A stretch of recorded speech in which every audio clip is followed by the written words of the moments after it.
wonderful speaker, my esteemed speaker, Professor Bharat Gupta. So I'll go straight to the topic. It's Greek civilization is Indo-European and not Western.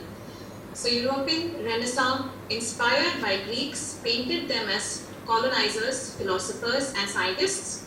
Their art, religion, and rituals were painted as heathen and inferior. The connection with India was downplayed to create a notion of Western civilization. About our esteemed speaker, Professor Dr. Bharat Gupta. Professor Bharat Gupta is a retired professor from the University of Delhi. He is a classicist, a theatre theorist, sitar and sur bahar player, a musicologist, cultural analyst, and newspaper columnist. Through his books, articles, and lectures spanning 35 years, he has shared his immense and extensive knowledge on arts, society, and culture. And Professor Dr. Bharat Gupta is also the president of the Indo-Hellenic Friendship League. So with that, I pass it on to you, Professor Gupta. Please take it forward. Good evening, everybody. I am extremely delighted to be with you today for this lecture. The topic has already been stated to you, and it may sound a little odd to some people, especially in India, because we in India have been introduced to Greece in modern times, that is in the last 200-300 years, by the British. Of course, there used to be a small bevy of residents of Greeks in Calcutta as early as the late 16th century, because the Greeks are great business people, and so they were in reality in Calcutta doing business.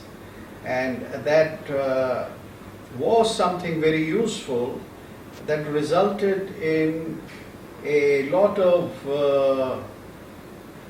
very healthy interchange, intellectual interchange between Greece and India, about which people don't know enough. And these Greeks were spending money on this effort, and they financed particularly a great scholar from Greece called Dimitrios Galanos, who spent nearly 30 years, a little more than 30 years in Benares, doing wonderful translations about which we still know very little, and we are not deeply familiar with it. Now, this is just an introduction to our present understanding of Greece. Our means we Indians, because I am primarily addressing here the Indian audience. I am of course very glad to see my friend Vasiliadis from Athena in the talk, so he is welcome. Now, the idea that Greece is a Western culture was sold to us by the British, because the British themselves had created this idea about ancient Greece. Now, India as well as Greece, these are countries which are much older than this division of West and East. This division itself is a colonial product. You're all familiar with what Rudyard Kipling said, you know, East is East and West is West. So this was a very typical statement to be made by a British poet in that period, and that betrayed anyway the way the Britishers were thinking. Now, of course, they were thinking as people who subjugate another people think, and nothing unnatural about it. But that is not historically true, because Greece is a very ancient civilization. In their archaeological excavations they have found things which go back to even 7,000 BC or even more, and artifacts and small little toys which show that there were people who had a very advanced, sophisticated civilization. So if you find a small statuette of a harp player or a flute player or some gods and goddesses, then that just shows that this is a very ancient and a very diverse civilization which had acquired skills in a wide variety of things. So if you look at that way, then Greece has a history of almost 3,000 years, even before Christ. And it has a great civilization in the Minoan area, which is now the present-day Crete. And we have enough archaeological evidence to say that these were people who had poetry, who had maybe theater also, and dances and various kinds of sports, a highly organized form of religion and rituals, and all this is quite evident. So when you look at Greece from this point of view, then to talk of Greece as Western sounds almost a deliberate distortion. Who makes this distortion? Now, this distortion comes into existence when Europe revived itself in, let us say, the 15th, 16th century, under the impact of a movement which was called the Renaissance. You're all familiar with this. And as you know, very briefly, this Renaissance in Europe, that is by nations which were not clearly divided as nations as they are today, but which were loosely there as linguistic groups like the French and the Germans and the British, of course not so neatly categorized as they are now, but they were there. So these were the people who revived their whole culture after something like 1,000 years of Christianity, which had given them an entirely different approach to life. So what happens is that the Greek text in particular, are studied once again. Under the impact of Christianity, Latin was being studied because in Europe, not in mainland Greece, but in Europe. Because in mainland Greece there is a continuity from very ancient times to the modern times of the Greek language.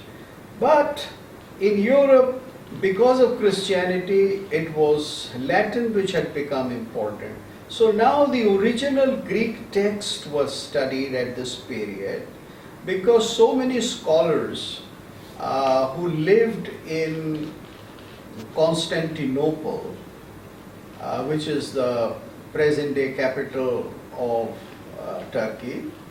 So this was the place which was occupied by the Turks in 1453, and what happens is that a huge number of scholars, they run away from the sword of Islam and they come to various other parts of Europe, and this resuscitation takes place.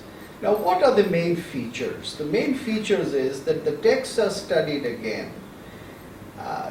All the classical texts, particularly of the philosophers, right from the very early philosophers, then the Socratic philosophers, and not just the philosophers, but those who wrote about the legal life, the cultural life, theater, poetry, etc.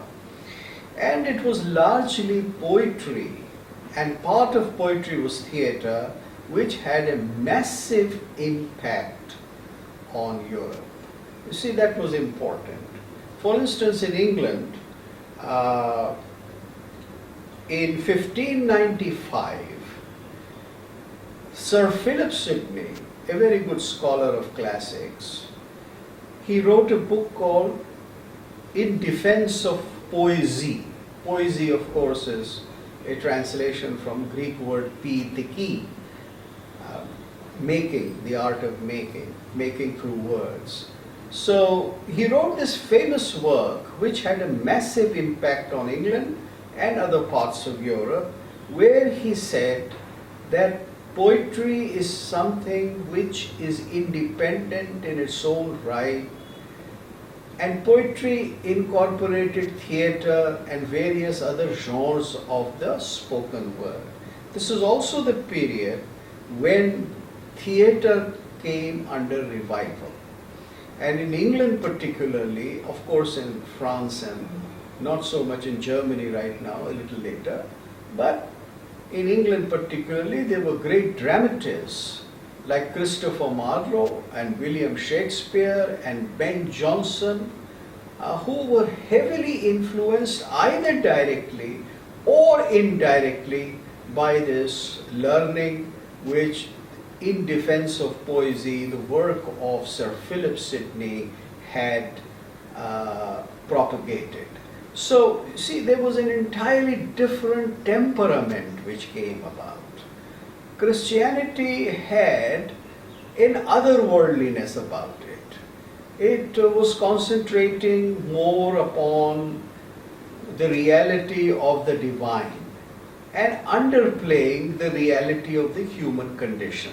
So a shift takes place in Europe at this time, and these writers, as if you read the works of Shakespeare or Marlowe or Ben Jonson, who was a great dramatist and extremely well versed in Greek and Latin, who also accused Shakespeare of having little Latin and no Greek, but he himself was a great scholar.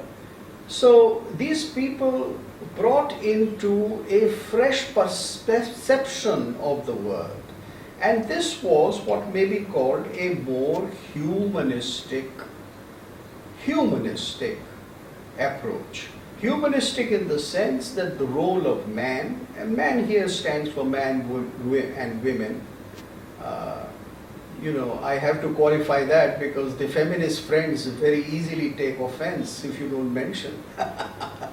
So here, human means human, and human becomes very important, rather more important, and the concentration is more on human concern and less on the otherworldliness.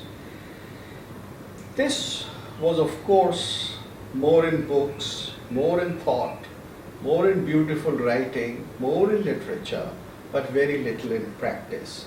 Because along with this rise of humanism, this intellectual flowering, there was another reality.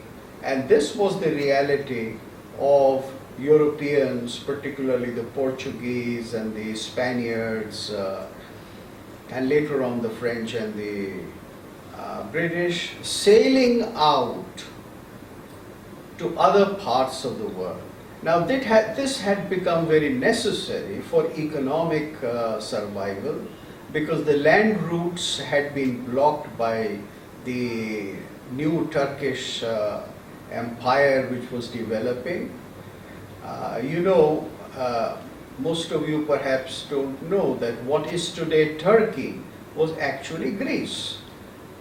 It's only that the Seleucid Turks come to occupy it slowly and slowly from 1200 onwards, that area, and finally at 1453 they occupy Constantinople, and they change the great church Hagia Sophia into the mosque as it is now, again changed into the mosque by Erdogan.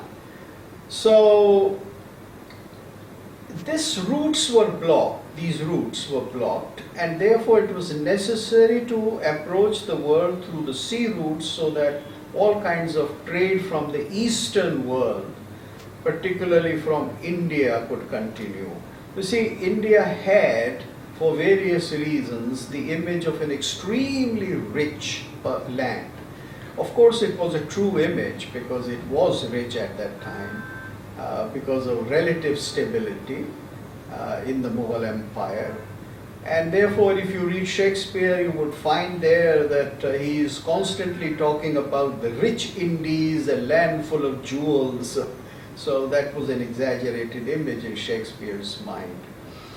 But anyway, that was the image which was in the minds of Europeans who wanted to have trade, and finally the Portuguese succeeded in landing, and then the trade and colonization began.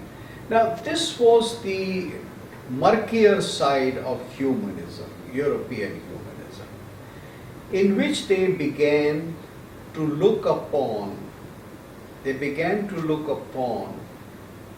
rest of the world as a place which could be simply, easily colonized. And this colonization process began.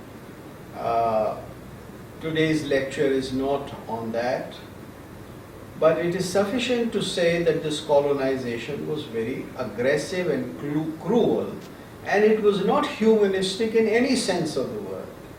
So humanism somehow got a little transformed again in terms of hegemony of the European nations over Asia, Africa, and North and South America. And you know all about that. Now, while this thing was going in practice, in theory, when the Europeans studied Greece, then for their contemporary needs, they imagined the Greek city-states as colonizers primarily. And so the Greek city-states of Athens, Sparta, Corinthos, Thebes, and Delphi, and various smaller ones, but these are the big ones, they were imagined as colonizers primarily, as people who could go and plunder or ravage and occupy other parts of Greece or neighboring parts like Syracuse, etc. So the tendency was to think about the Greeks as conquerors. And of course there was the image of Alexander and his whole ecumenical adventure right up to India, where they thought that Alexander was a great person who was spreading Greek culture. Now, anybody who has read the history by Aryan and various other historians of the period, they would tell you that Alexander was, like many other conquerors, primarily a plunderer, and he plundered too many civilizations, and he did much more devastation. And whatever little establishment of Greek culture or Greek cities that happened was not the work of Alexander, but always the works of artists, poets, architects, etc., who happened to go and inhabit the land which a military general conquers. So that's the standard story. But in the minds of the Europeans, this whole image of Greece was constructed, not got constructed, but was constructed deliberately as people who were also once colonizers in the past. So this was the image. And this is the image which was brought into India by the British.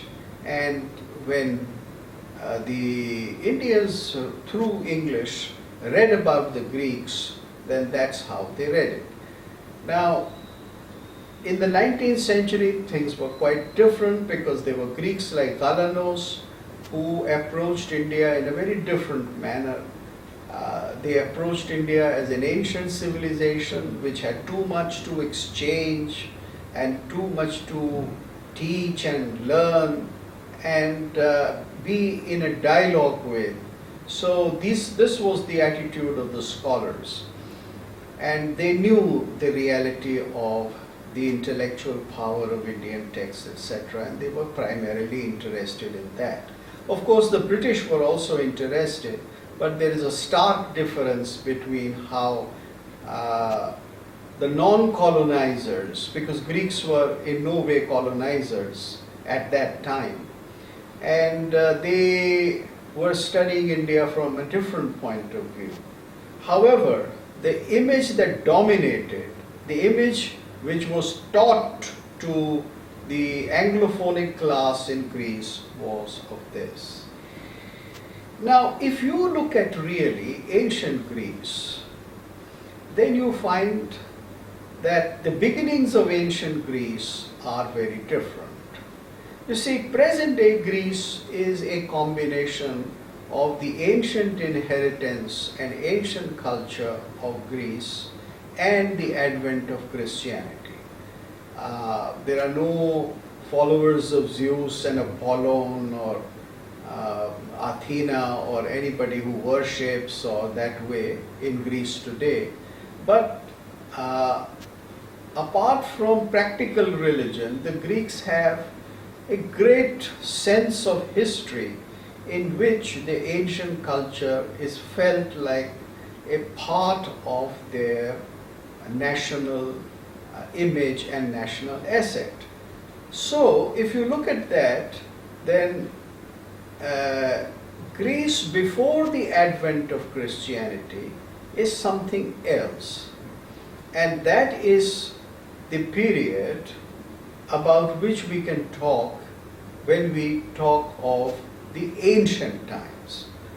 The medieval times or the beginning of the first millennium is a different story, because by this time Christianity arrives, and then Christianity comes into a deep conflict with the older religion, and by 325, when it becomes the official religion, then the story turns to be very different. So we are concerned with ancient Greece for the present lecture, and I'm trying to point out certain things about the ancient culture. How do we go about finding out what was ancient culture? And how do we go about finding that out, not just for Greece, but let us say for India or for any other culture, China, or let us say the culture of Cambodia? It is primarily through the works of art, the works of philosophy, the text, literary texts, philosophical texts, and texts of all kinds. So if you look at the ancient texts of Greece, then you would find that people had a very different set of beliefs and a very different attitude to life, a very different understanding of what life is meant to be, what life can be and what it cannot be. And it is on the basis of some of these notions that they raise the image of their self, the image of their society. That's how society was reconstructed. And there were certain fundamental values which gave a very structure of ancient religion, ancient theatre, ancient rituals, ancient art in Greece. So if you look at that, then you find the story is an entirely different story. It is not the story of just the conquerors. This is not to say that there were no wars in Greece, of course. Greeks have been a very warlike people, and they have been fighting. And the biggest epics, Iliada and Odyssey, they are about war and nothing else about war. So the ancient epics, for that matter, anywhere, center around conflict, agon, conflict, and around war. But they also talk about the positive values of a culture. So if you look at epics of Greece, if you look at other writings, and then if you look at drama, which is a late period product, 6th centuries, beginning from very early 6th century, 5th century, and then going on till the Christians put an end to it. The values of ancient Greece are enshrined more and mentioned more in theatre in a practical way than perhaps in the philosophical texts which we study, and we study it to a great benefit. So it is not in Plato, it is not in Aristotle that you will get an idea of the details of culture, the details of ancient beliefs, and because that was number one, a different period, and it also philosophers are primarily concerned about making certain postulations on the basis of philosophy. So it is in theatre through the works of Aeschylus, through the work of Euripides, then the comedians Aristophanes and various other dramatists, Sophocles, that you would find what were the most important stories, which is sometimes called the myth, but myth, mythos in Greece only means, in ancient Greek only means story. It doesn't mean false. Today myth has a notion of something false, that it's not true, it's a myth. But this is not the real meaning of myth. This is the meaning which developed much later. Myth only means story, kahani, katha, what we have, itivratta in Sanskrit. So myth or story has the story of how people lived, what were the values they held, and what were their very important beliefs. Now, if you look at that, then you find that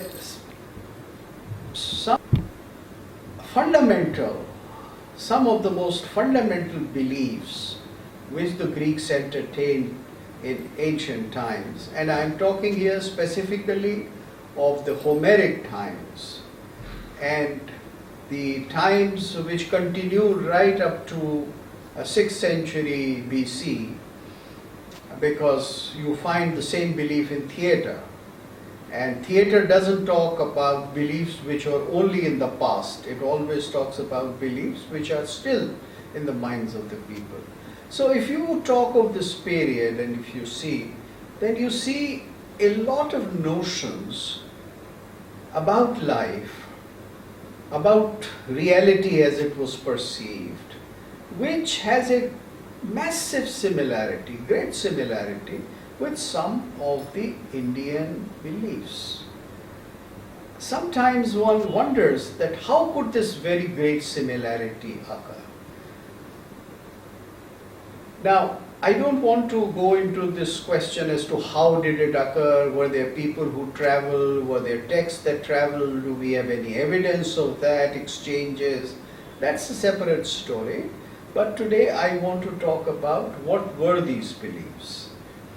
Because when I did a comparative study of ancient Greek theatre and ancient Indian theatre, then I found that as a reality of beliefs, these are there. They are there simply for us to see. Now, what are some of these fundamental beliefs? Just as in India we believed in what was called purity and impurity, or shauch and ashauch. Similarly, there was the Greek belief in miasma and catharsis. Miasma is some kind of an impurity, some kind of a debility, some kind of an impotence that comes onto you and makes you smaller and makes you full of what you are not really. It's a great covering on you. It is a subjugation of the soul or the psyche of the spirit. And when that is cleaned, when that is washed away, when there is a rejuvenation, then that process is catharsis, cleaning. Now, this belief that man can always enter into an unfortunate state of miasma, and in India it was considered as ashaucha, because the word for purity in Sanskrit is shuchi, pure, and in Greek it is katharos. So this idea that purity and impurity are constantly there in a life and in a conduct was very much present in the Greek mind. Now here, purity and impurity is not to be seen in terms of physical dirt or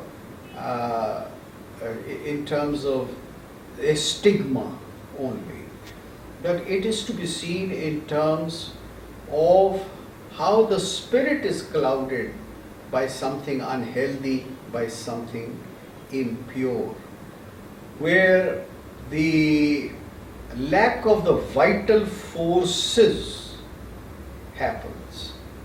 So, search for vitality, search for immortality, progressing towards immortality was a primary concern. So the gods in Greece, they tasted ambrosia. Ambrosia gave them immortal life, just as the Indian gods had amrita. And search for amrit, procuring amrit and drinking and being live and immortal on the basis of amrit was what the Indian gods did. And similarly, ambrosia was there for the Olympic gods and maybe for the Titans or Titans who preceded the Olympic gods. So this was the concept, that the people, the gods, are immortal, they do not age, they, whatever way they, and whatever whatever indulgences they do, however they enjoy their sensory life, it does not make them diseased and old. Whereas for men, that does. So men are more open to miasma. And men are more open to miasma if they make an error of judgment. If they are carried away by their arrogance, and that arrogance is called hubris. So it is hubris which makes them do a very wrong kind of act, and as a consequence of that immoral act or a wrong act, the spirit is clouded, the spirit is bereft of its vitality, and therefore man suffers. It's only when he gets pure again that he can live happily or escape pain, or if he has attained a great degree of purity, a great degree of heroism, then he can also attain the status of a semigod like Heracles.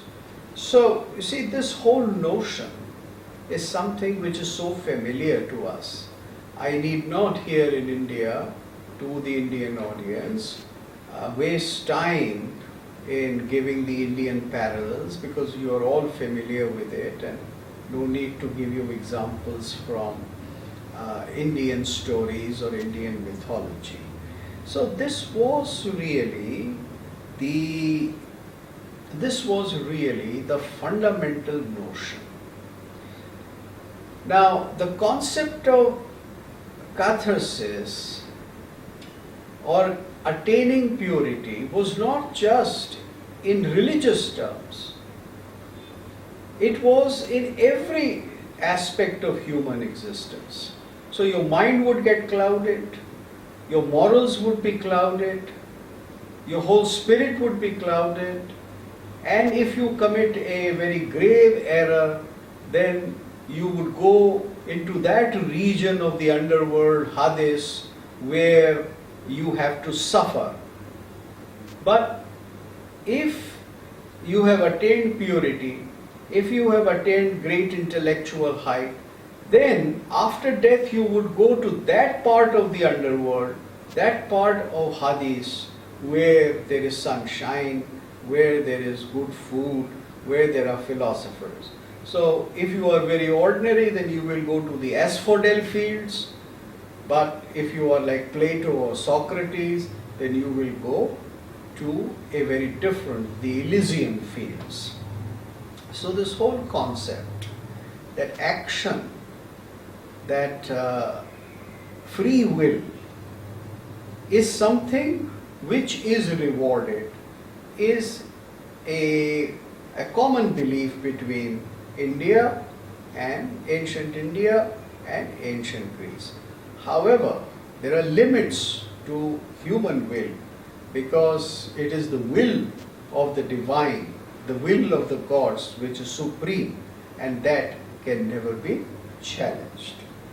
So this was one major aspect which I talked about, this aspect of shauch, ashauch, miasma and catharsis. Then another very major belief that dominated Greek life was ancestor worship, worshipping the gods and worshipping your own ancestors. You had a link with ancestors. You had a link with those, your parents, grandparents, and even earlier, who had gone to the underworld, to the other world. And you had to offer them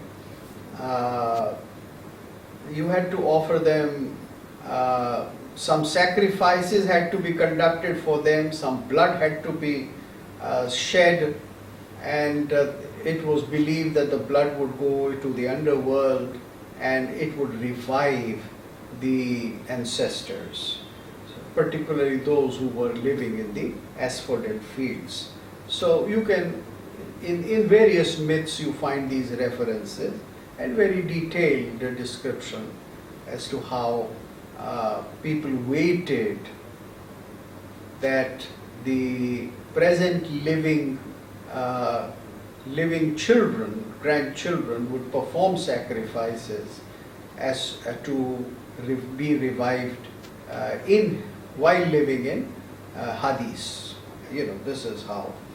So worship of the ancestor was extremely important. It was done all around the year, and there were certain periods for it.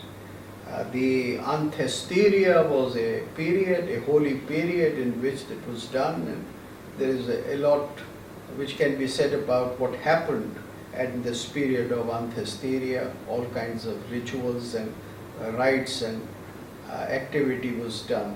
So it was something similar to what we still have in India called the Pitri Paksha, the 15 days in which sacrifices are offered to the mains, to the ancestors. And it was believed that the Eidolon, the subtle body of a person benefited from all these sacrifices, both of the one who sacrificed and both for whom this sacrifice was done. So the ancestors were like demigods, and you had to be in communication with them. And you were in extremely close connection with them, because this was the pattern of society. You were not in connection with the ancestors who had departed, but you were in close connection with your elders, with other people of your family, which was called the fratria, and it had a pretty much similar structure as we had in India of the gotra and the jati. So you find all those parallels and all the rituals and all the social relationships which we find even today in India, and of course they existed in ancient India. You find them in ancient Greece. So there were many rituals which were performed and about which we know from various stories, sometimes from plays. And the surprising thing is that in some of the Indian plays, those rituals are depicted, the Indians doing those rituals, and then in the Greeks also.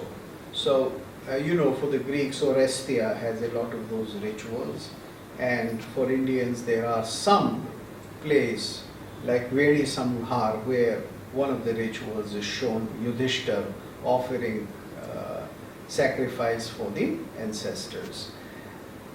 So all this thing is something which is extremely well documented in the text. Now, another important ritual was the burial of the dead.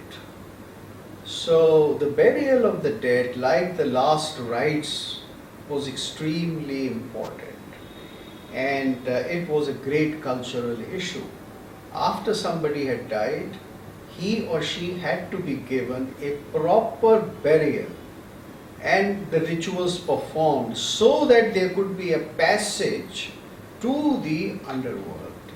If the burial had not been done properly, in proper ritual, then the passage would not take place, and hence there would be a suffering, a state of uncertainty for the departed soul. So it was extremely important for the surviving person to perform that. And you know that this was extremely significant in India also, in Greece also.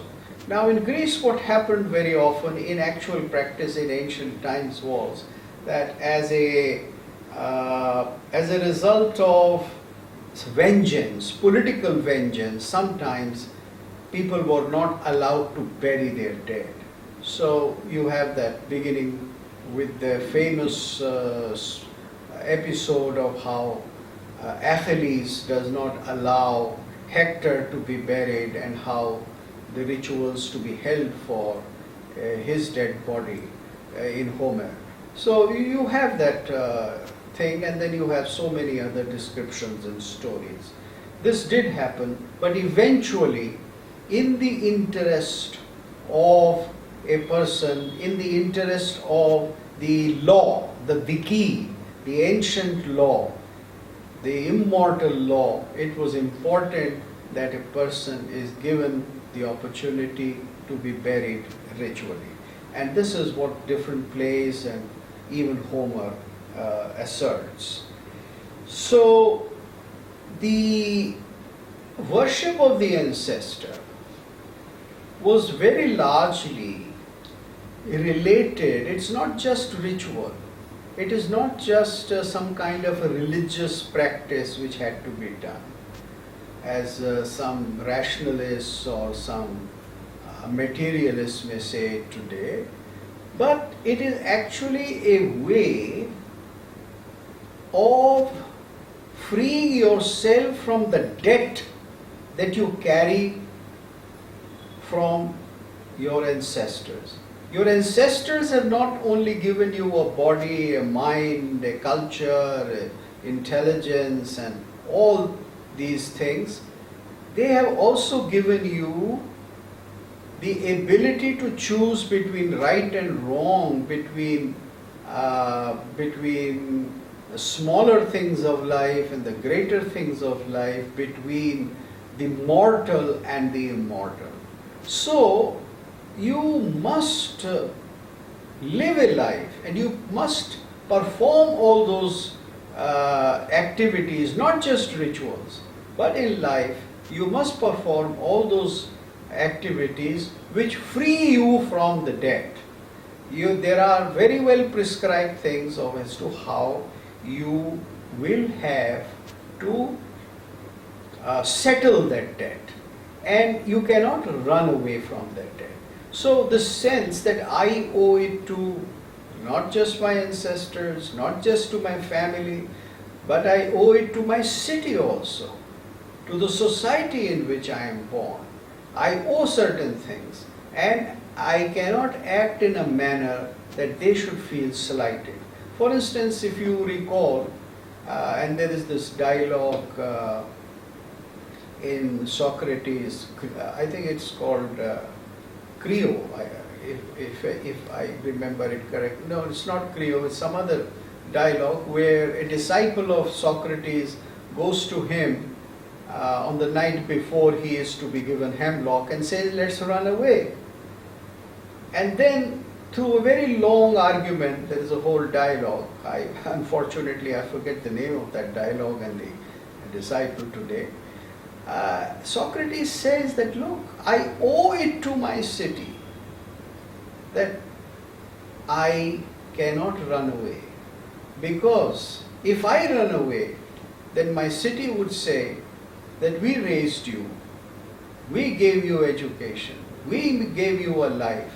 And today, because we are punishing you, right or wrong, because we are administering a certain justice, which means that you have to drink hemlock, that does not mean that I should run away. So you see, this is the sense of the debt you own to your people. So this whole ancestor worship, all these rituals, they have to be seen in this context.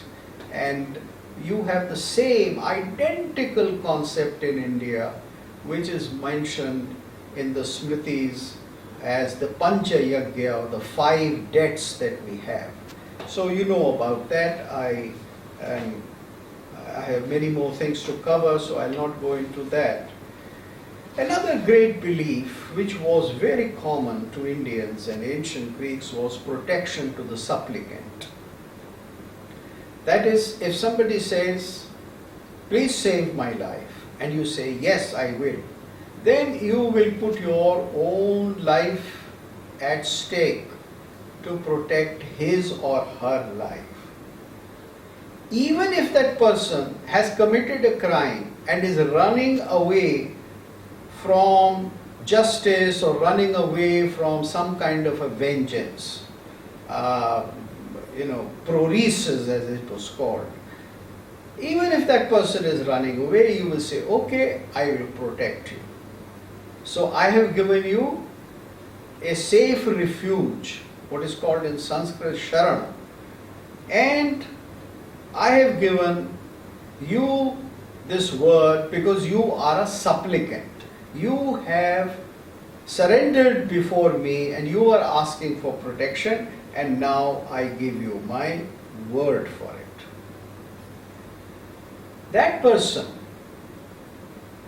would be under an obligation to get rid of the crime, to get rid of the impurity that he has or she has incurred because of that crime, of that miasma, so to speak.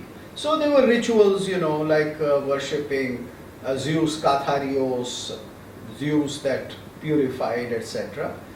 The person would do that, but till such time the person had done it, till such time the person had repented, you would protect.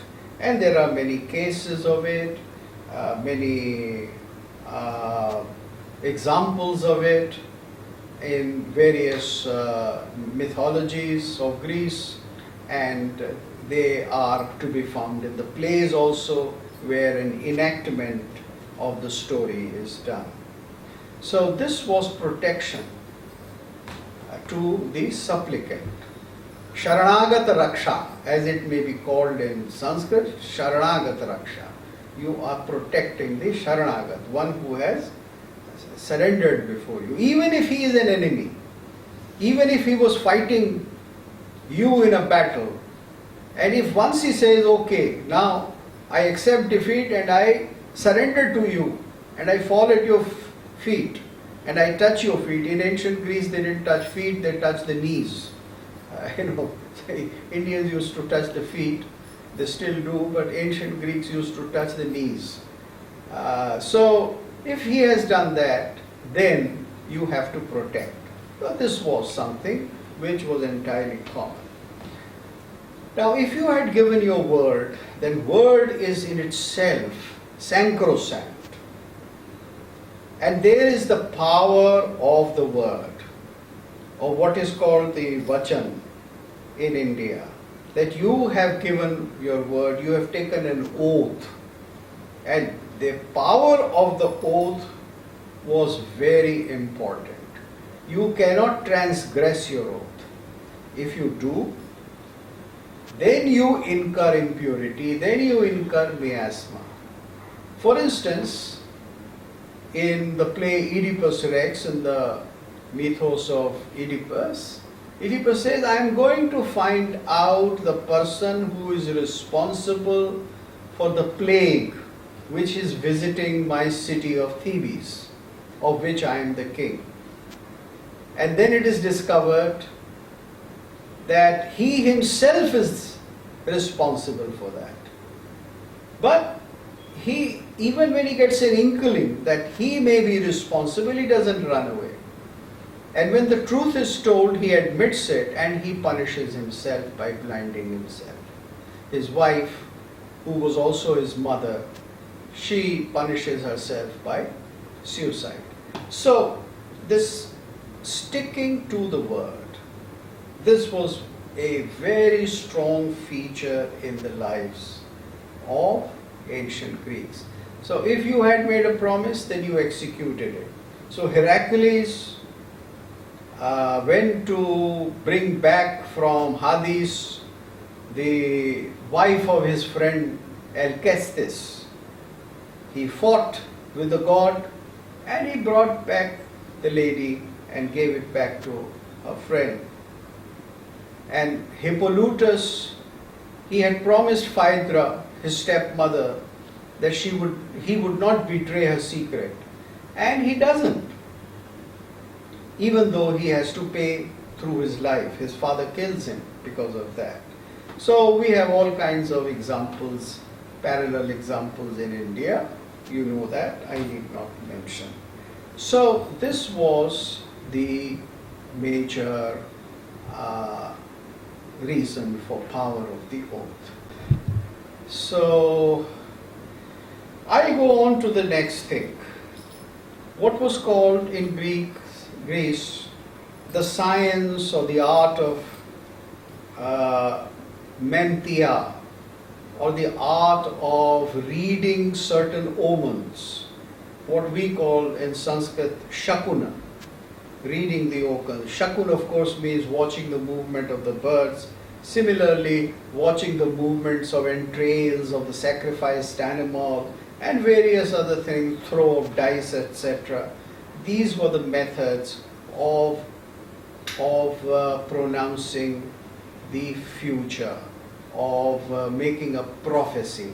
And then in Greece, there were women oracles in the temple of Delphi especially, where you went with a problem, you went with a question, that shall I win a war, should I attack such and such enemy, or should I do this or that?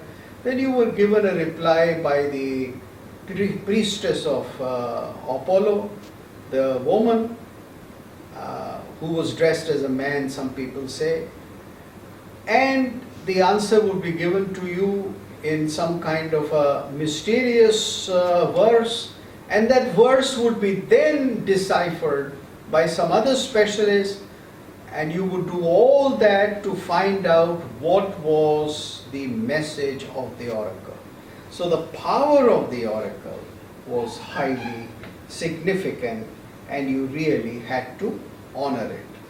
Now, these were all certain things set under a cosmic law.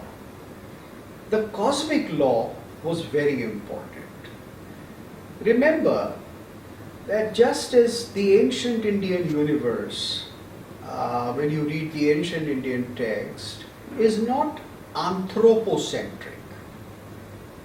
The fulcrum there is not human beings. It's not something that centers around the human beings. This is something that happens in Europe as I said, in the period of Renaissance. That man becomes the center of the universe. The Greek universe, the divine, or not even the divine, but the whole universe itself as it is there. It has a center. It has an omphalos, as they used to say. But it is the big universe. And you are a small part of that universe. You have a very small place and you have a very small power to execute things. And very often, because you keep committing all kinds of arrogant things, you end up causing a lot of suffering to yourself. So it is this large, big universe of which the gods are also a part. Gods are not beyond that universe. Gods are not controlling that universe. There is a certain universal law called Diki, which runs this universe. Now there are no clear explanations as was there a creator of universe or not. But the universe in the shape of a cosmic egg, and very often this image of the egg, as it is found in India also, was there. Just as in India we imagine the universe as a great egg, Brahmand, large egg. Similarly, you have this image of the cosmic.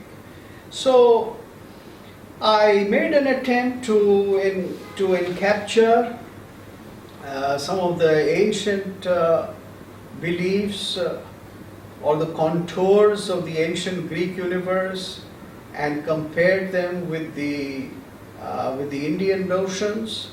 And now the lecture is open to questions, and Tanya would be the presiding officer or the presiding oracle over the questions and my answers. Thank you so much, Professor Gupti. And now we move on to questions. I request all of you to just move down to the bottom of your Zoom screen. You'll see a reactions button, and it's like a smiley with a plus on it. You can just click on it and choose the raise hand button, so we know that you have a question and we can take that. Else, if you can't do that, then you can just send me your questions in the chat box and I'll take it up with Professor Gupti. So, Professor Gupt, I don't know how related it is with the topic, but I have a question first. And there is an interesting interaction between Alexander and the gymnosophists of India, which is ancient. Yeah. So I wanted to know that is that a true narration, or is it something that has been? I mean, I know he must have interacted, but is that the true narration of it? Yes, it's true. Before I go on with this, may I request the participants to switch on their video, because I would love to see their faces so that I don't feel so left out. You know, it would be wonderful to see you all. I see some of you, but I'd like to see you all, as many as possible. Yes, this is mentioned by several Greek authors, Aryan and about the hymnosophists, and there is every reason to believe that it is true. I mean, the dialogue that happened may not be exactly true, but it is so that Alexander went and met them. Now, what does it reflect? You see, it reflects that in ancient Greece also, those who became philosophers or people who came close to knowledge or understand things very deeply, they were venerated even by the kings. And this is something we did in India too. Vidya rajasu pujyate nahi dhanam. Bhartrihari said that the kings honor knowledge, not money. The money they can always take away from people, but knowledge is not something you can snatch. So Alexander went there, and you know the story, the answer he got, that get away from here because you're blocking my sunlight. So that shows some of the ancient notions. Yeah, next question. Thank you so much, Professor Gupji. We'll take the next question, which is from Ramakrishnan ji. Ramakrishnan ji, I'm asking you to unmute, please. Yes. Namaste. Am I audible? Yes, you are. Okay. So I have a couple of questions. The first thing is that looking at whatever has been written about Greeks in English, it seems as if the Greek philosophers or the elites were not well disposed towards the popular religion. At least that is the kind of impression that we get. That including the dramatists, all of these people were not very well disposed towards the Greek religion, and that gives rise to a sense of tragedy. How far is this impression true or false? Secondly, this is a historical question. As you know, in the 4th century, there was Constantine's rule, and Christianity was imposed as a state religion. Yeah. And then there was a brief interlude when Julian came to the throne and tried to restore it. At that time, approximately, there was the Gupta Empire in India, and they had trade relations with these areas. So, is there any notice of these happenings in Indian records? These are my two questions. Well, your second question, I know nothing about in terms of records, etc. So I really can't answer it, and also it's far away from the topic of the day. Your first question, which is part of the topic of discussion, I don't think the Greek philosophers had any contempt.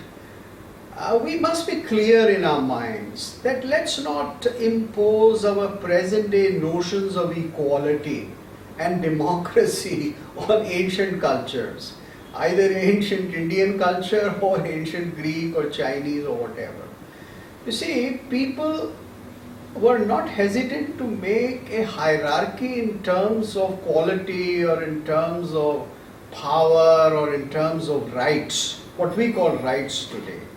So certainly today, if somebody shabbily dressed, unknown, walks into a seminar, then the organizers will only ask him to quietly sit but not refuse him entry. But in an ancient symposium in Greece where 10 philosophers or 20 were sitting, then they would not like an unknown or an entirely uneducated person to come in. So there was this kind of distinction, but they did not have any contempt. I mean, people very often talk about Plato saying that democracy is worthless. That's a philosophical argument, and I go pretty much a long way with Plato because I see democracy degenerating all over the world now, and exactly along the lines Plato had predicted. But people always valued in ancient times the value of the common participant in theatre. Don't forget that if on one side Plato said theatre is bad, theatre was a way of life in Greece. And there were 10,000 people or 9,000 people who would be sitting in a theatre, women, children, even convicts, and everybody had a right to go to theatre, a spiritual right. Even convicts were brought from jail so they could come and see theatre. So I don't think the Greeks on the whole had a contempt for the common man. It's not true. Yeah, next question. Ramakrishnan ji, do you have a follow-up question? No follow. Next question we have is from Dr. Siddharth Singh. Dr. Singh, please unmute. Yes, very good evening to Professor Bharat Gupta. Sir, I am aware of your works on Natashastra. So my question is on the imitation. What Bharat takes for imitation and what Aristotle takes for imitation. How they are different and how they are related. Okay, very briefly speaking, they are very closely related, but Aristotle wants to make it a little closer to what is observed in life and what is seen, and hence to be imitated or to made into a mimesis of it. Whereas in the Indian tradition, you observe what has happened, what is there in loka or in the world, but in recreating it, you don't have to be very close to in your representation. There is a greater degree of freedom allowed, and you can make it more ornamental. But I think this is about the only difference. But the fundamental notion that theatre imitates, that theatre does a mimesis or an anukaran, is absolutely common. You can read, I'm sure you must have read my book, and for all detailed arguments, it is there. And also I have lectures on this in my website, YouTube website. So you can see specifically lectures on imitation and this subject. You can see my website. They are available in English and in Hindi both. Yeah. Next, please. Thank you so much, Professor Gupta. We have the next question from Alok Tripathi. Alok ji, asking you to unmute.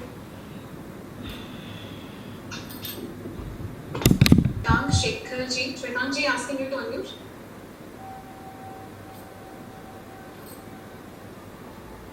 Shwetank ji, can you unmute yourself, please? Me? It is Babita Shekhar here. Yes, Babita ji, please ask your question. Yes, Namaste, Bharat Gupta ji. Very interesting talk. My question is basically relating to why the Western world is so afraid or insists on denying all these ancient civilizations, whatever their achievements and successes in terms of knowledge gathering and their practices. What is the reason behind this persistent denial? Well, this is off the topic, but let me just refer to you to a talk of mine on my YouTube. It is called "Why Are Foreigners Afraid of Hindutva?" and you will find all the answers there. You see, the ancient Greeks, how can we drag them into this contemporary political scene? So that's my answer. But you can see my video and you will have all the answers about this. And if you have questions, then please, I'll be happy to take them. You can email me. I'll be very thankful if you put me questions on that. Yeah. Thank you, Professor Gupta. We have one question in the chat box from Kanan Kapoor. And Kanan ji says, I request about the 3 Greek terms Dr. Gupta mentioned. Yeah. I can't seem to spell them correctly. One is related to ancestor worship, sounded like antisyria. Second is protection to the supplicant, which sounded like procedures. The universal law, which the Greeks believe in, like the cognate of dharma. So he wants you to just, if you can. Well, Antisteria was a festival. It was a great festival which was held in different Greek states, and all kinds of rituals in which there was worship of ancestors, and on many occasions in the Greek festivals, there were various other small rituals related to the local gods that always took place. So this was the manner in which ancient civilizations operated, but the thrust of this was ancestor worship. You see, people in ancient times did not look upon the calendar in terms of convenience. You see, today it is very convenient to go to Greece in June, July and see ancient theatre. But the Greeks themselves never performed their plays in this very beautiful weather, the best weather of the year. They performed it in the worst weather. They performed them in February, where, as my friend Vasiliadis will tell you, that it rains all the time in February. It's sticky, cold, bad. But all these people used to sit in the great theatre of Dionysos and watch plays and have this festival of 6 or 7 days.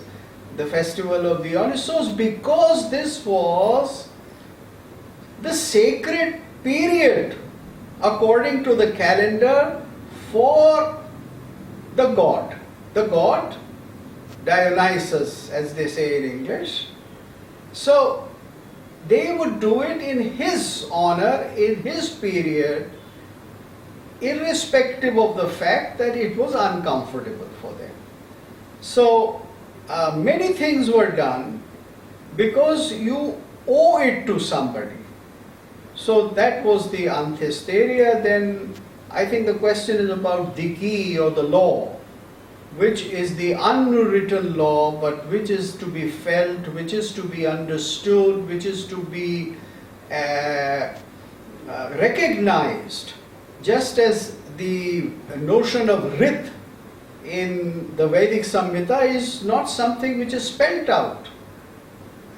It is not a set of rules as you find in Smritis, because Rit is something which is enshrined as a concept of truth. It's not the truth of empirical kind. So this is about Diki, and I forget what is the third thing which you asked probably.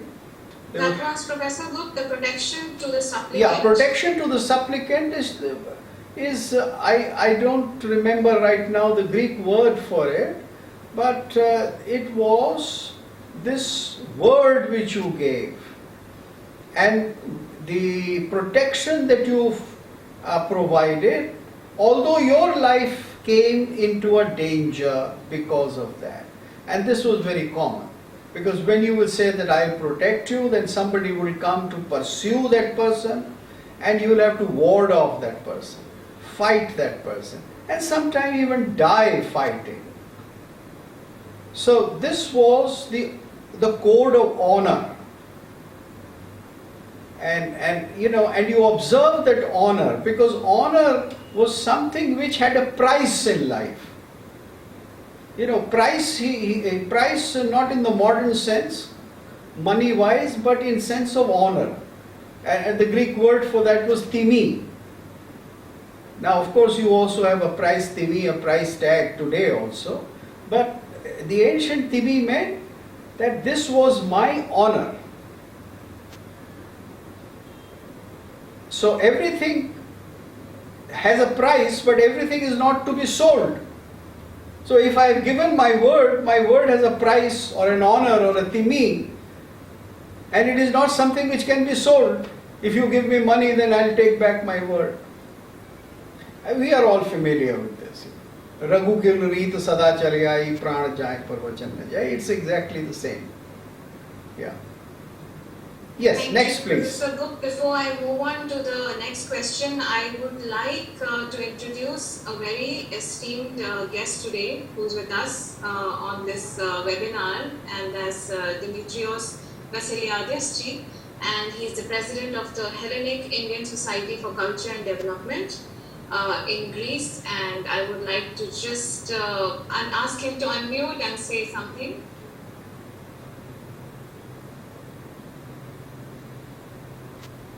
I would like to thank Paradopoulos for speaking once again for Greece. He's a great lover of Greece. He has come many times. Now, unfortunately, we cannot see him due to coronavirus.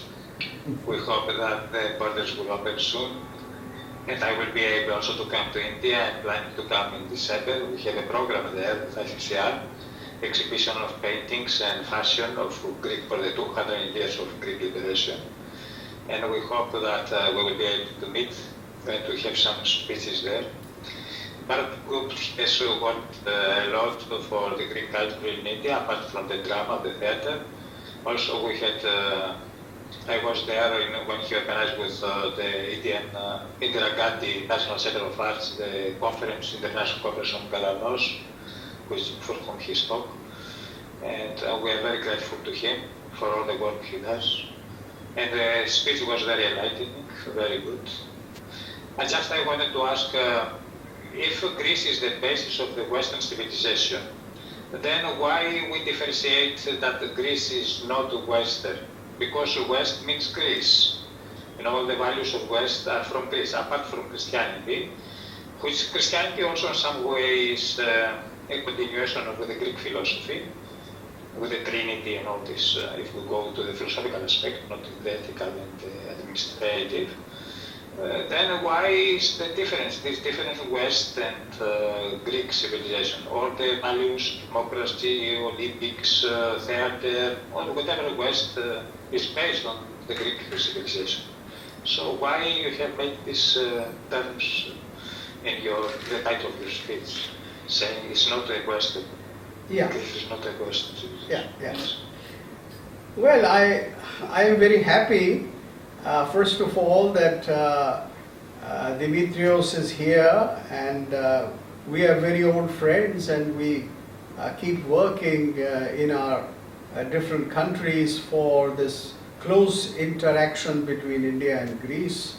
So I'm very glad he's here. Now, in answer to your question, you see, as I said right in the beginning, when Europe revived itself from 15th century onwards and made this whole concept of the West. You see, this whole construct of the West is a colonial reality. It comes into existence when colonization begins. And then they construct the West and they take only certain aspects of ancient Greek culture. They don't take all those aspects of Greek culture which I have talked about today. So they say, well, this is what Greece had. Greece was an invader, Greece was a colonizer, Greece, like Alexander, had the Ecumenia, and it gave this to the quote-unquote Western world. So I wish they had taken much more from Greece. You understand? If they had taken this whole sense of justice, which is the Greek sense of diki, if they had taken this view that the world is not centered around human beings, but it is centered around the cosmos itself, then we will not have this environmental crisis that we have today. You see, Greece had so much more to offer than what was taken by the Europeans. So I think that's where I make my objection. And that's when I say that Greece is not just Western as the Europeans have interpreted it. For instance, if you take drama, all the music, all the sign language, all the language of suggestion, the art of moving hands, the art of moving the mask, all this was left out when they recreated their drama. They took just a few things. Of course, they created very great drama out of it. We have immortal poets like Shakespeare, which they produced. And it's a great pleasure to me especially to read Shakespeare. But I am trying to draw attention to so much which they left out, because it was not useful to them in order to construct what they wanted to construct. So that's my distinction that I make. Because the Europeans themselves created the notion of the West, and this was notion as against the East. I'm sure this was not the notion in the mind of ancient Greeks when they had a communication with Indians, because they were far close to Indians. They could, the Indo-Bactrian Greeks who came, settled here, who could make a temple, or who could raise a stele or a pillar for Vishnu. So these were people who belonged to a different world and which believed in a total unity of things. And what Europe took from Greece was something rather limited. This is the distinction that I made. So Greece is more than the West. Greece is the whole world. Greece is one of the fulcrums of the ancient world. It has the greatest contribution to the ancient world, along with China and India. Okay, very much for your question. Thank you, Professor Gupt, and thank you, Mr. Dimitrios. So we move on to the next question, which is from R. Karnik. R. Karnik ji says that the words Yavana and Lech appear in Indian historic reference quite often. When did these two terms enter India, and it refers to whom? Oh yes, this is very well known, and Dimitrios himself has written about this, It is, you see, we knew what was called the Eastern Greece, Ionia, and what is today the present day Turkey. And this is what we knew very well, and we knew it since very ancient times. As a matter of fact, there is a reference in the Bodhayan Shraut Sutra that people from now what is called the Punjab, or the area of the Aryan land, they went west, and they went as far as what is now known as Greece. You see, it is said, Pratyan Amavasu Tasyaite Gandharayas Parasava Aratta iti. That in the opposite direction went, that is the western direction, went Amavasu with his people, and his children are the Gandharas, that is the Afghans, then the Parasava, the Persians, and the Arattas. So the Arattas would be the west of the Persians, and in ancient times, what was west of Persia? It was Greece, Ioania and all these areas. So there was a very close connection between people who travel. We do meet some stray references, but if more research is done, if more archaeological experiments are undertaken, then I'm sure that a lot more evidence regarding the exchanges would appear. Because if the ideas are so similar, then the people must have communicated. Thank you so much, Dr. Gupt. We have a question from Jasoda ji. Jasoda ji, please unmute yourself. Bharat ji, namaste. Thank you so much for the session. I have some internet issues, so I probably have missed a bit of it. So if my question is something that you have already answered, you can just skip it. Maybe I'll watch it once it's uploaded on YouTube. We know that Indians have always traveled. They have traveled for trade, they have traveled for knowledge, they have traveled for other means. And we find that Indian scholars often talk about how Indian culture would have influenced Greece and other places. Do our scriptures also talk about how the Greek travelers or how Greek philosophies have influenced the Indian society? A lot of people say the contribution is democracy, although when we look at the Indian concept, we see that democracy was more or less there, probably not as defined as it is in Greek culture. Yeah, I get your so question. What is the influence of, or was there any influence of the Greek philosophies on, Yeah, you let's see, say, pre-invasion India? the impact of certain Greek texts and certain what may be called specific areas of knowledge, they are very well recorded in the post-Alexandrian period, particularly from 2nd century BC, when the Greeks had a kingdom in present day what is now Kazakhstan and in this area. You see the Indo-Bactrian kingdoms as they were called. So there was, I think, a significant interchange between what is called astronomy and astrology, Jyotish, Palit and Ganit. And there is a lot of exchange in that area, very well recorded. And there is evidence of it because by looking at the text you can see that evidence. Now, I think there is a massive interchange between medicine, because ancient Greek medicine and ancient Indian medicine, they have very fundamental notions which are absolutely common.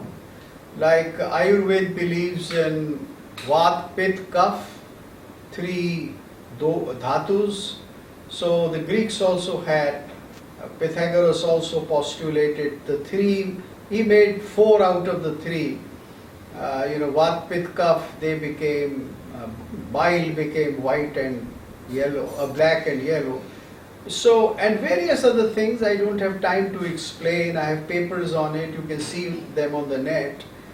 The exchange was there, and the evidence of that is also not lacking, because Indians used to send a large number of mercenary soldiers to Persia, and Persian army had Greek Indian archers who would also take with them Indian Vaidyas or doctors, and it is from there that the interchange took place. So this is also a great possibility, and we have evidence for that. So this is what I can say about 2 or 3 areas. Then of course there is, as I said, huge similarities. I have just talked about similarities in the Homeric text and the later Indian text. So somewhere or the other people must have been traveling. It's only that we don't have a physical evidence of those things. But there must have been massive interchange.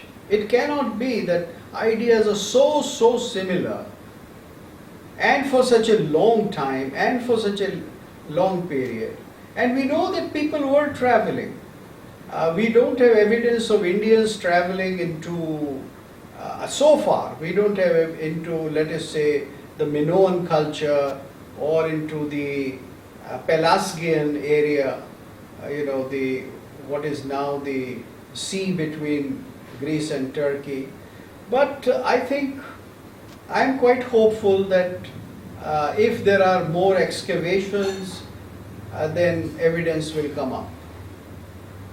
Sometimes people have some kind of indications, like recently I read some papers upon the Indian monkey being present in some Minoan paintings, late Minoan paintings or the period that followed it. And that monkey is not to be found in Europe or Greece even to this day. So it must be an item of export, which meant that there was trade as early as that period. Of course, we have all evidence of trade between Rome and India, 2nd century BC and all that, but we can go back to a very old period, and if more money is spent upon this, then this would happen. If there is greater cooperation between India, Turkey and Greece, then this would happen. And I hope Turkey joins in. And it's very important because that was Greece, that was ancient Greece. It was the hub of culture. All music, ancient Greek music came from that region. So all the Lydian scale and the Doric scale of ancient music, they are from that period and that part. I've mentioned this in my book, you can see that. You can see a comparison of ancient Indian music and ancient Greek music. You know, what the theorists in Greece have written. And you can see massive similarities between the two. Thank you, Professor Gupta. We'll take the next question from Jacob Mapilla Cheliji. I'll ask you to unmute, sir. If you can just ask your question, please.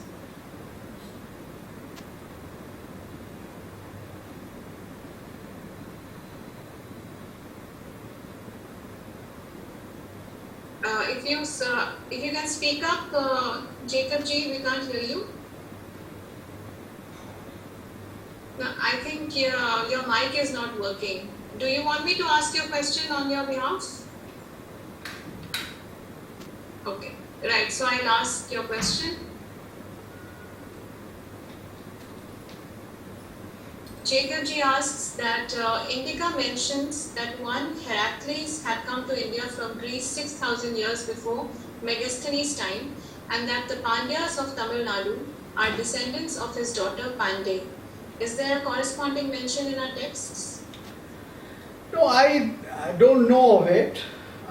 And if there are any texts of that period, possible period, the oldest texts of Tamil are Tolkappiyam, etc., which are 2nd century BC. But then, you see, there are various kinds of theories. And let's not forget that sometimes when people make comparisons, then on the basis of some very slight comparison, they make assertions which may not be true. Like even Megasthenes and some Greek authors, they thought that Dionysus was Shiva. So there are certain similarities between Shiva and Dionysus, that they are frenzied gods and they are large-hearted and all that. But unless you have a more accurate evidence of somebody coming or something, you can't really make any construct. I mean, the earliest evidence of the voyage of a great Greek sailor into India was the voyage of Scylax. So that's 6th century BC. He went right, up into Indus.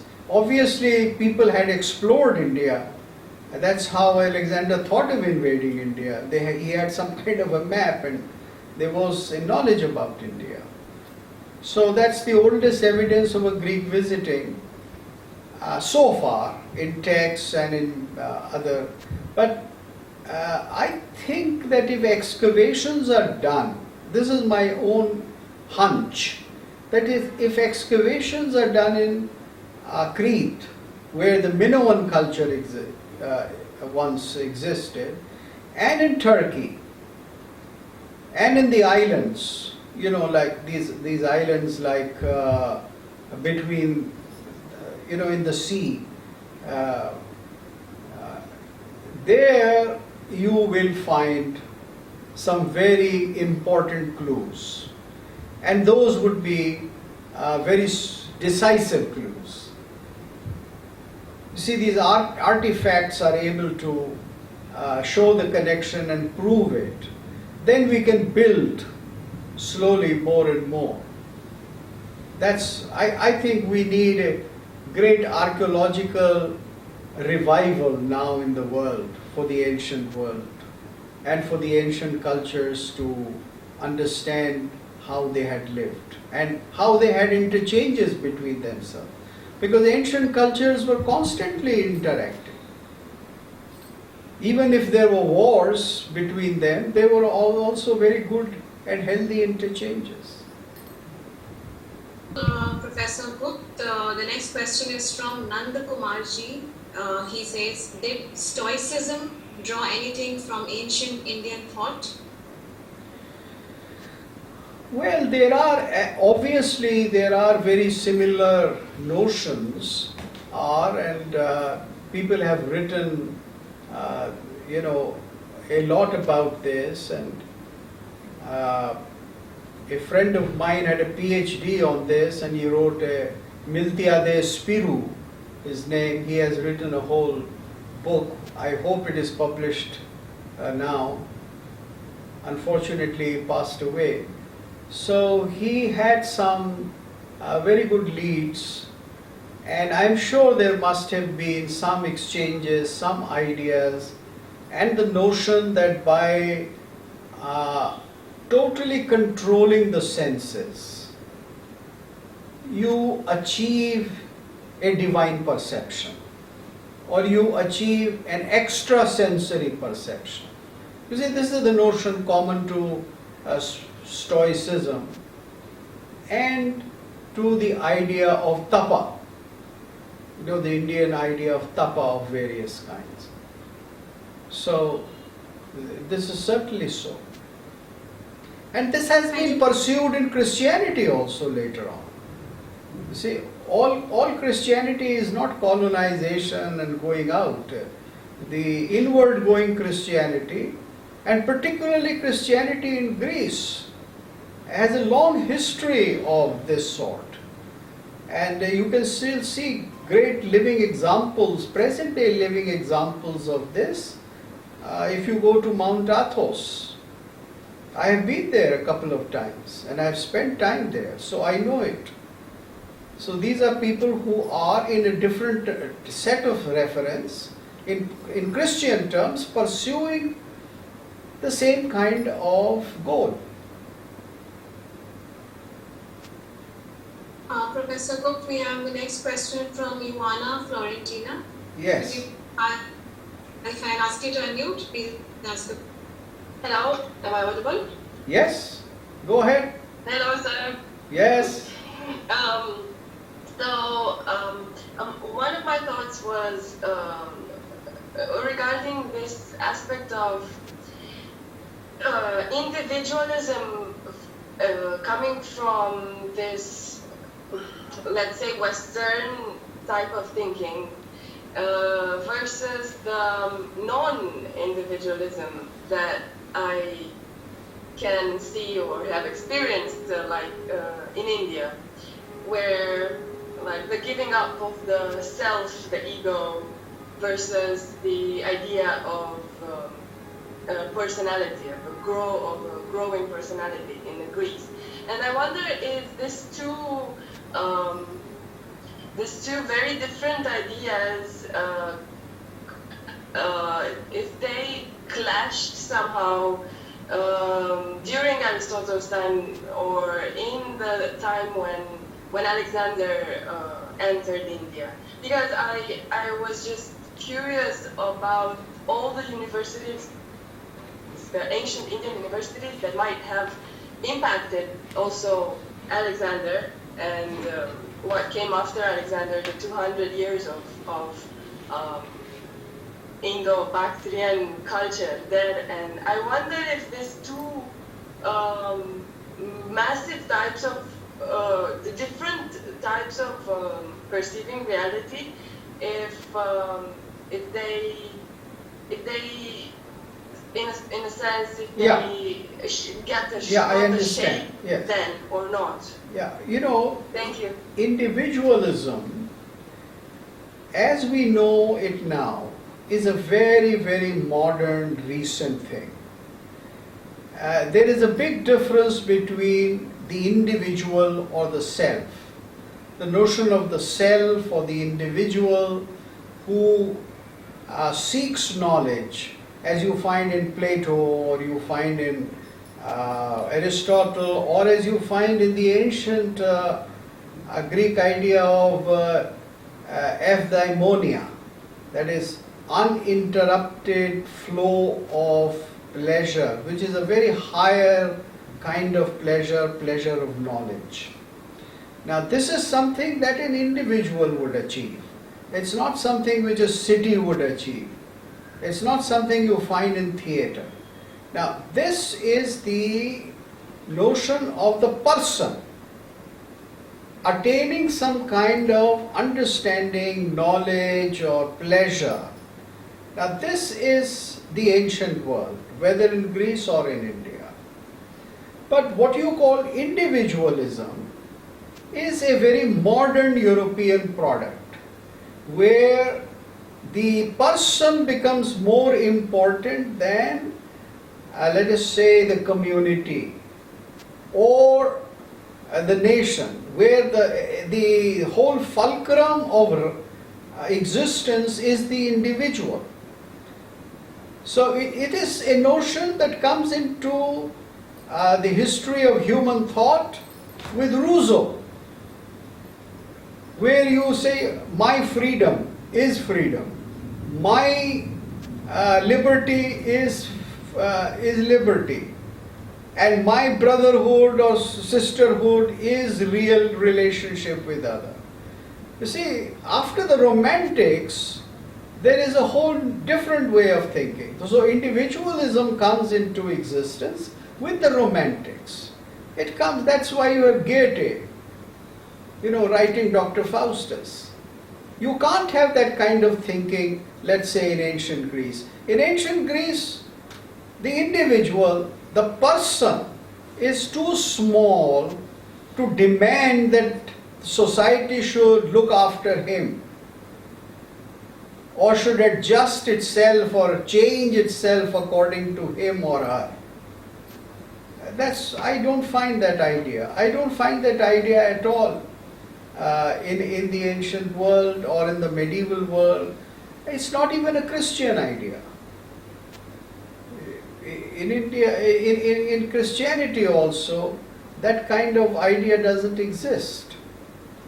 It's a very modern notion of individual, what the modern individual is, and who seeks liberty, who seeks equality, who seeks freedom.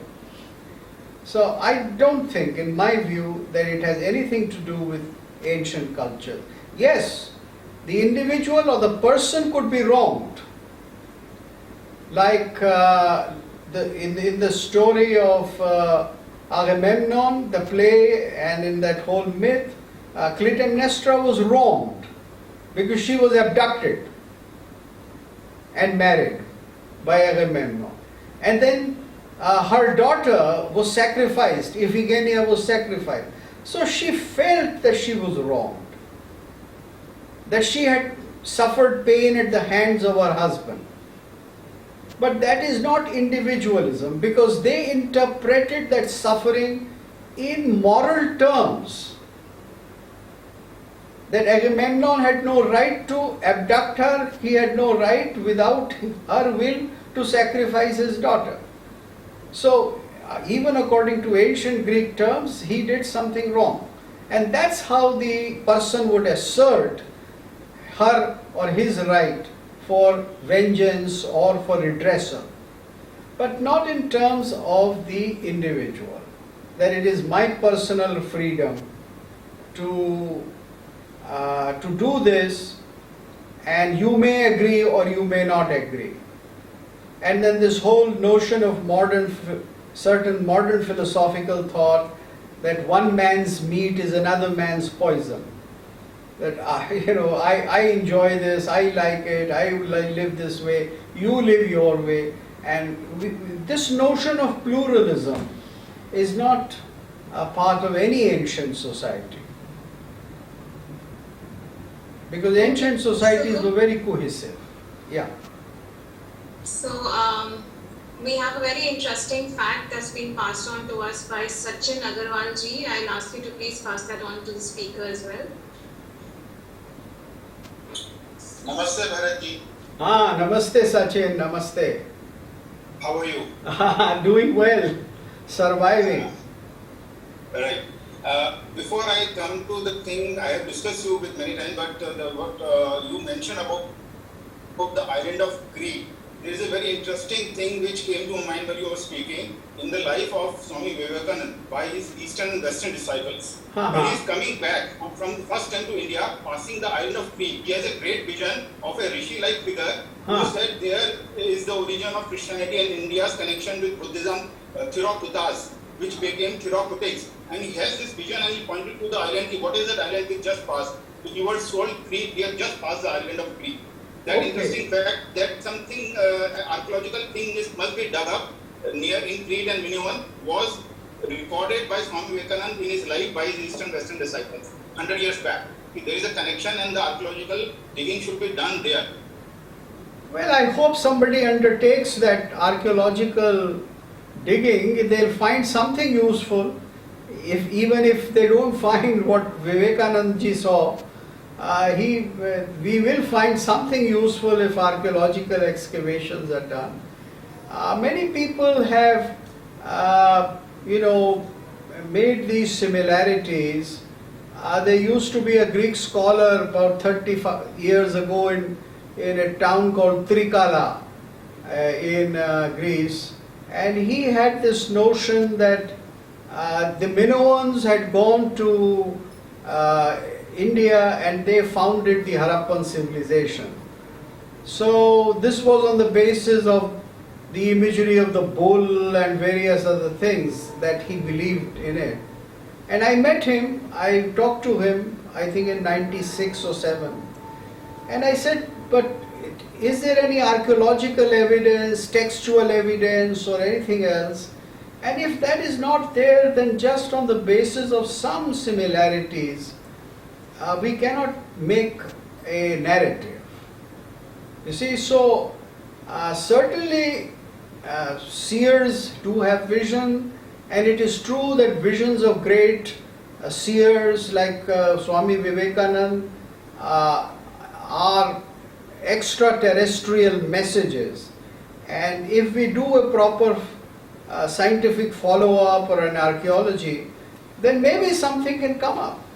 I don't disagree with it. Just that Theravada Buddhism, Theravada or the sons of Theravada Buddhism is Theraputtaras or Puttas. From there the word therapeutics have come. That is correct etymology? Is it that correct? Theravada, Theraputtas, therapeutics? I don't think so, because you can't really linguistically say that, because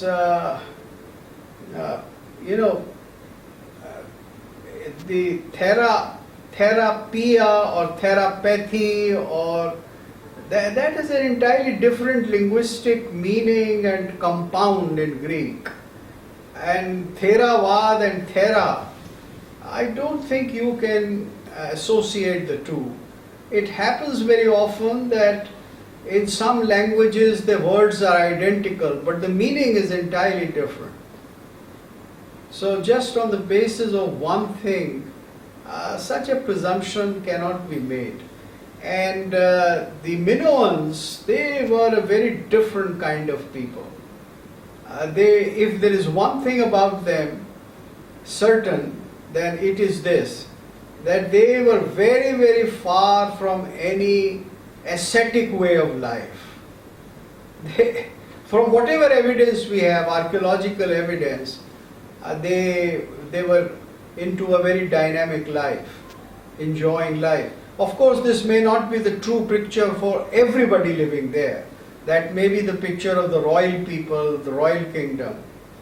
So, history is always, as I say, history is always a fiction which is created in the present. I very strongly assert that history is a lower form of literature. There is more imagination in history than in facts. So anything is possible.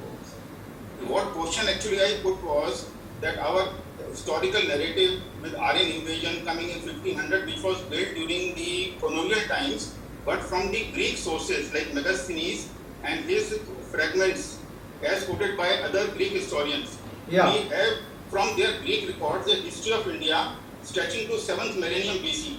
It is said 153 kings stretching to a time period of 6,451 before the time of Alexander. That's what Megasthenes fragments attest. There is a great antiquity before the coming, 6,500 years, there is a king is coming. So from that point only, we would have discarded the colonial time frame for us. No. You see, I understand that, but that is something which Megasthenes had taken from the Indian text. You see, the chronology of the Indian kings existed in India. It's not something which came from Greece. It's only a recording of the Indian kings that Megasthenes makes. Now, it is for the Indians to go into their text and see how far this chronology can be validated by Indian text and Indian archaeology and other Indian texts. See, Megasthenes just mentions, and Megasthenes makes a lot of mistakes, like he makes 5 kinds of classes. Instead of Brahman, Kshatriya, Vaishya, Shudra, he makes 5 classes. So there are several things which he came to know which were right and which he has recorded very well. And there were certain things about which he was wrong. So, for instance, he has recorded that there was no practice of making slaves if you won in a war in India. Now, he was shocked by it because the Greeks always took slaves. So he saw a very different kind of behavior and he recorded. So you can see that there were many things which he said, but they have to be compared with other sources and with other parts of evidence about ancient Indian history. And I don't think the Aryan invasion comes in here at all, because if you talk about the Aryan invasion theory, then the Greeks are also Aryans and they came from the north or from some strange place. The same thing applies to them. Greeks are also people who are Indo-European, Proto-Indo-European speaking. So this is all a very modern narrative, about 200 years old. Not even 200 years, it starts in 1857. So I don't think we should mix the ancient sources with this narrative. Thank you, Professor Gupta. We have the last question, which is a follow-up question from Ramakrishnaji. Ramakrishnaji, I request you to keep it a bit short. Yeah, I'm asking you to unmute. Yeah, this is a very good question about a book written by the Orientalist Edward Popoke, who wrote a book called India in Greece. What is your opinion of the scholarship of that book and how valid it is in the light of today's scholarship? Well, I think it's a very old book. It was written sometime in 1923 or so. And I have a copy of it. And I don't find it, going into any deep evidence. I have a copy of that book. It's on the net and somebody sent me. So there is not much in it except some generalizations. You see, thank you, Professor. For instance, all the things that I said today to you, they are not based upon imaginative comparison. They are all based upon textual references. And you can read my book, Dramatic Concepts, Greek and Indian, in which, in that particular chapter, all the quotations from the Greek and the Indian texts are given. So you can see that this is part of recorded textual comparison. If that is available, then we can say that yes, things were common. But if that is not available, or some such strong, hardcore evidence is not available, then we should not go into imaginary flights. Yeah, so yes, I think it's been 2 hours now, and I am so thankful to people for giving me a patient hearing. Yes, and before we end it, Professor Gupta, there's also a request from the audience members if Mr. Dimitrios can just say something about his organization and what it does.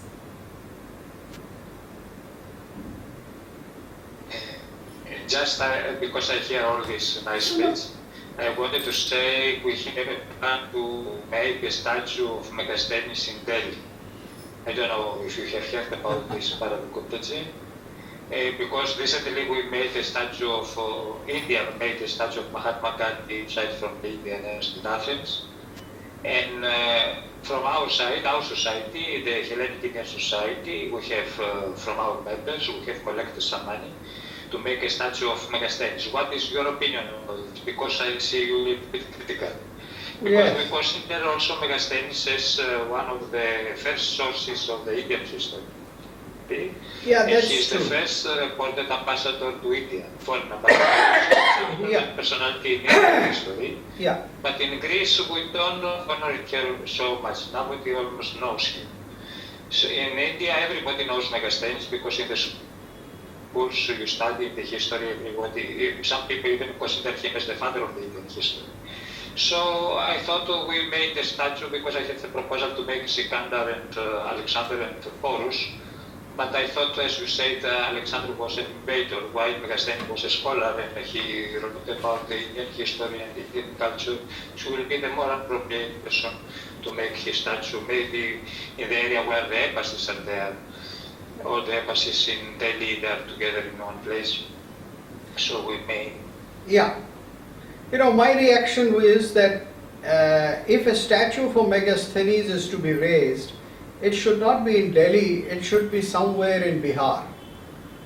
You know, where he may have, in Patna or, you know, wherever the possible capital of the king he was living with, number one.